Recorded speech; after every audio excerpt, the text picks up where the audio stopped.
জাতীয় Party was created by the India. পরে যাবো, আগে আমি একটু মাইনর পয়েন্ট একটু কথা বলি আর কি। সেটা হচ্ছে যে উনি ভারতীয়দের মতো ভারত শব্দ উচ্চারণ করিনি। বেসিক্যালি আমি এটা আমার একটা পার্সোনাল থিওরি। আমি ছাত্র জীবন থেকে বলতাম যে Jatiya Party was created by the India.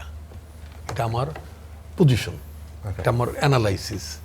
আমি রাজনীতি যতটুকু বুঝি তাতে আমার মনে হয়েছিল তখনকার বাস্তবতায় একটা মানে বিএনপিকে এলিমিনেট করা, বিএনপির জায়গায় তাদের একটা পোষা দল লাগবে, একটা তাদের পন্থী একটা দল লাগবে। বেসিক্যালি জাতীয়, এটা আমার অবস্থান, আমি এটা বিএনপির অবস্থান বলছি না। Jatiya Party basically created by India তাদের স্বার্থে, এবং তাদের স্বার্থেই জাতীয় পার্টিকে এই যে আওয়ামী লীগের নির্বাচন ছাড়া রাজনীতি, রাতে নির্বাচন ইত্যাদিতে সব কিছুর মধ্যে জাতীয় পার্টিকে তারা যেভাবে মানে সাজেস্ট করেছে, প্রেসক্রাইব করেছে, সেইভাবেই মানে জাতীয় পার্টি ব্যবহৃত হয়েছে।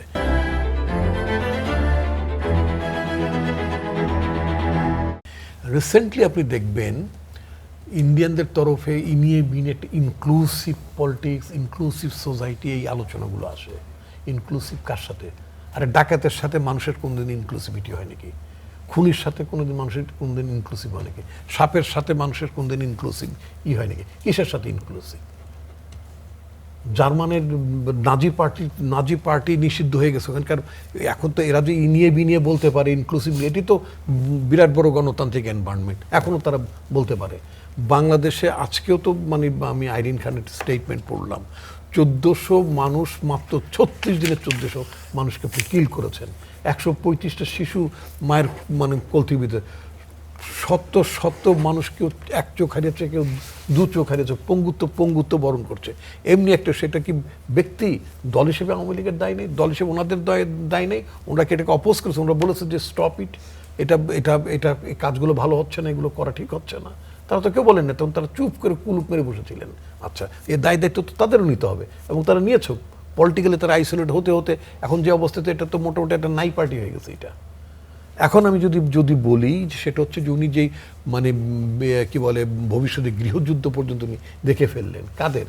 চোরদের দিয়ে গৃহযুদ্ধ হয়? আরে গৃহযুদ্ধ করার জন্য তো একটা সাহস লাগে রে ভাই। একটা প্রতিপক্ষ যে বিভিন্ন গ্রুপস থাকে, এথনিক গ্রুপ, নানান গ্রুপ, তারা গৃহযুদ্ধে লিপ্ত হয়। আর সেটার জন্য তো তাদের ওই এথনিক গ্রুপদেরও তো একটা সাহস থাকতে হয়, তাদের একটা দৃষ্টিভঙ্গি থাকতে হয়, একটা লক্ষ্য থাকতে হয়। চোরেরা কখন এগুলো করে নাকি? চোরদের তো লক্ষ্য থেকে বোসকা কোথায় সেইখানে।